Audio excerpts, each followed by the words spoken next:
Yes, guys, the first USMNT roster for World Cup qualifying games against El Salvador, Canada, and Honduras is due in just a couple of weeks, and today I'm breaking down who should be on that roster, along with who will probably be on that roster. What up, guys? Happy New Year, 2022. It's primed to be a very exciting year because from here on out, everything is about the World Cup in Qatar. We wrap up qualifying in the next 3 months, followed by the FIFA draw, Nations League group stage games in the summer, lots of preparatory friendlies, and hopefully culminating in a fantastic performance in the tournament itself. But we can't put the cart before the horse, as they say. We gotta finish qualifying first. Reminder, we are second in the Ocho, 1 point behind first place Canada, and just 1 point ahead of both Mexico and Panama in third and fourth places, respectively. So it's going to be a tight last 6 games, and it needs to start with us getting at least 7 points in this next window. Honduras and El Salvador at home are absolutely must-wins, and frankly, we should win in Canada too.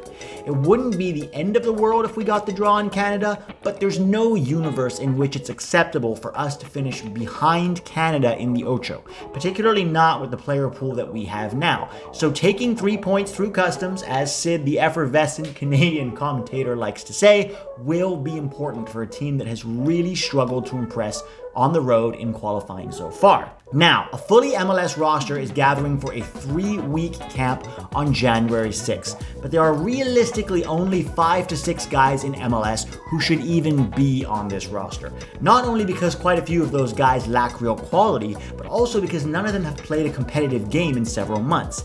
And having a training camp is good, and it will definitely increase their fitness levels, but it doesn't give them that match sharpness, and that's going to be important for World Cup qualifying. Now, I've recorded this video in late December, so I'm not sure if Pepe will still be in MLS, but I'm guessing not. Which means the 7 MLS guys that should be on this roster are Matt Turner, Sean Johnson, Miles Robinson, Walker Zimmerman, James Sands, Kellyn Acosta, and Jordan Morris. So let's dive in with what I think the roster should be like, and I'll also talk a little bit about what I think Berhalter will do with this roster. I'll start off by saying I think we need to bring 30 guys on this roster for 2 reasons. 1, we need the depth with 3 games in a week. 2, we need to start exposing some of the young guys to the national team as soon as possible so that they can be ready for Qatar in a year. Like I said earlier, everything will be about Qatar. So let's dive in. Goalkeepers: Zack, Steffen, Matt Turner, Sean Johnson, and Ethan Horvath. Do we need 4 goalkeepers for qualifying? No, but these are the 4 keepers who will be fighting for 3 spots in Qatar, and the more time they spend together and with the team, the better for everyone. Give them all a chance to compete in training and continue to build familiarity and camaraderie amidst the healthy competition for spots. I don't expect Berhalter to call up 4 keepers though. He'll probably leave Horvath at home in favor of Sean Johnson, which I understand the rationale for. If you aren't playing even in the championship, it's hard to justify a call-up. Fullbacks: Sergino, Dest, Joe Scally, Antonee Robinson, Jonathan Gomez, and DeAndre Yedlin. This for me is fairly straightforward. I've never been particularly impressed by either Bello or Vines, and Reggie Cannon is still figuring his way through his Boa Vista misadventure. These are the 5 guys competing for spots in Qatar, in my opinion, and it's kind of a shame we didn't get to see more of Jonathan Gomez against Bosnia. For people who think Gomez isn't ready yet, you might be right. We don't know for sure how he'll do in the Spanish second division, so that remains to be seen. Undeniably, he has talent, but his inclusion here is a lot more about familiarity and process over immediate contribution. Could he be ready for Qatar a year from now? Maybe, and it's worth bringing him in early so he's comfortable and at home with the roster as he grows into his place. Because Joe Scally has played left back for Mönchengladbach at times, a lot of people are clamoring for him to get looks at left back. While I'd certainly be open to trying it, I have concerns about how well it fits in with the system that Berhalter plays. In Berhalter's 4-3-3, the wide attackers cut inside and play more in the half spaces, while the fullbacks provide width on the overlap. A right-footed fullback like Joe Scally might present the same issues we had with Sergino Dest playing left back. Too many players coming inside onto their favored stronger foot can lead to midfield congestion and a lack of width and balance across the pitch. This is something we've seen before with Berhalter teams, and it's essentially my concern with Scally playing left back, although I'd be open to seeing it in practice before drawing any clear conclusions. It's worth noting that both Dest and Scally got COVID in late December and will be out of training and games until about January 10th, which should still give them both plenty of time to be back in action before the opening game against El Salvador on the 27th. As far as who Berhalter brings, I think that Bello comes instead of Gomez. Berhalter has in the past valued familiarity over performance, and the amount of opportunities he's given to Bello this year seems to indicate that he likes him a lot. Scally will probably be in the roster, but from Berhalter's perspective, I do think he's still behind Yedlin in terms of right back depth. Center backs: John Brooks, Chris Richards, Miles Robinson, Walker Zimmerman, and James Sands. So John Brooks might be the most controversial name here. He was left out of the last roster, and then there was that hit piece on him with some very questionable origins. Here's the thing.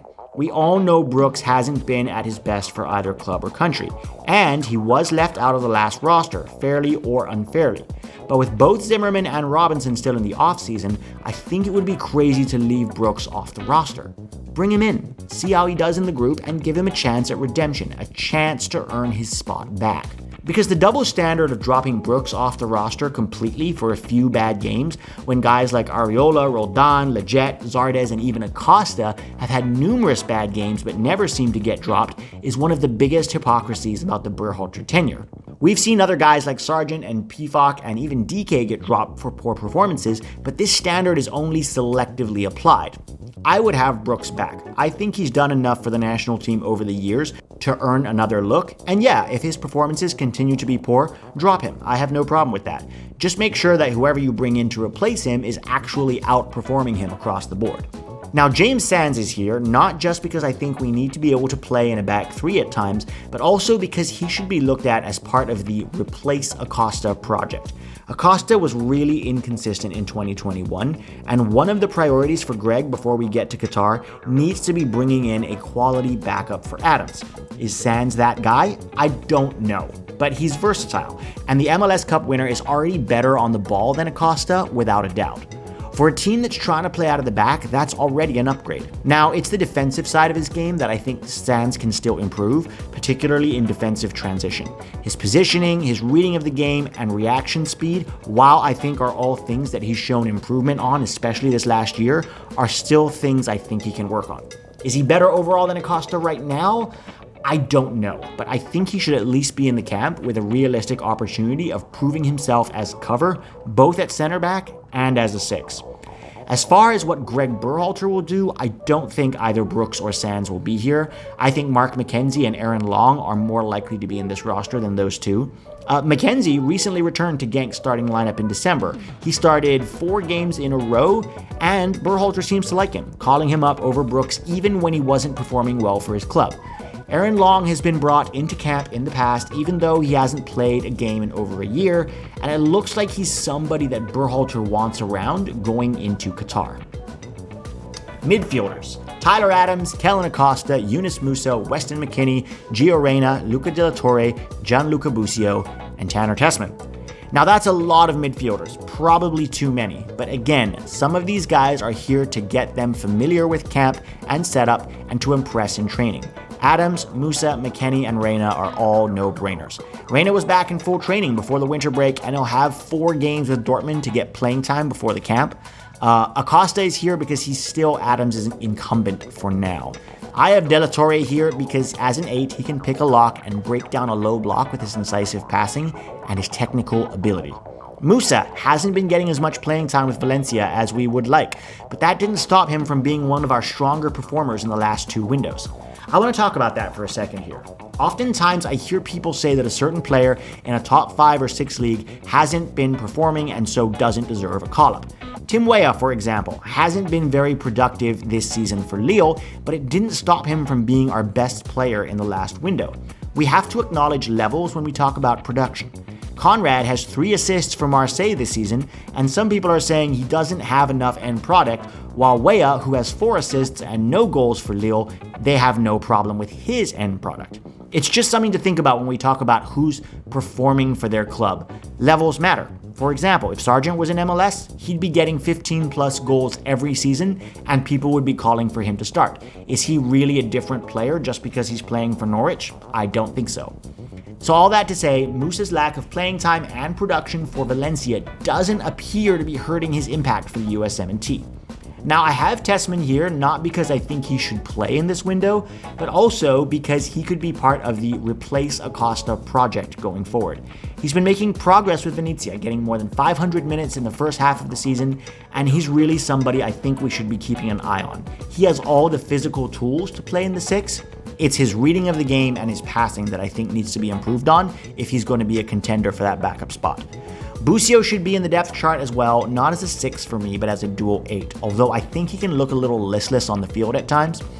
For me, he's still behind Reyna, McKennie, Musah, and De La Torre in those dual 8 positions. What will Berhalter do with this midfield? I think that Lletget and Roldan will almost certainly be here over the likes of De La Torre and Tessman, and Reyna will probably be listed as a forward. Forwards now: Christian Pulisic, Brenden Aaronson, Tim Weah, Conrad De La Fuente, Jordan Morris, Ricardo Pepi, Daryl Dike, and Jordan Pefok. Yeah, that's 8 forwards across the front line, and every single one of them should be here in my opinion. Pefok and DK are competing for the same position in my opinion, and that's a super sub option off the bench if we need a late goal. People are excited about Pefok's performance in the Swiss League, and that's understandable, but he's been really poor every time he's played for the US, and I'm not extremely high on him. He has real technical limitations, isn't always dynamic with his movement or his hold-up play, and at the age of 25, isn't going to massively improve. I think DK at 21 has more opportunity to improve on similar weaknesses, but both should be in this camp to compete for a spot. Pulisic, Aaronson, Weah, and Pepi are all no-brainers for me. That is if Weah is back from his injury. Morris is one of the guys who I think can still compete for minutes and is also versatile enough to play center forward if we need him to. He's probably fighting Conrad for minutes because I don't think he's going to oust Pulisic, Weah, or Aaronson.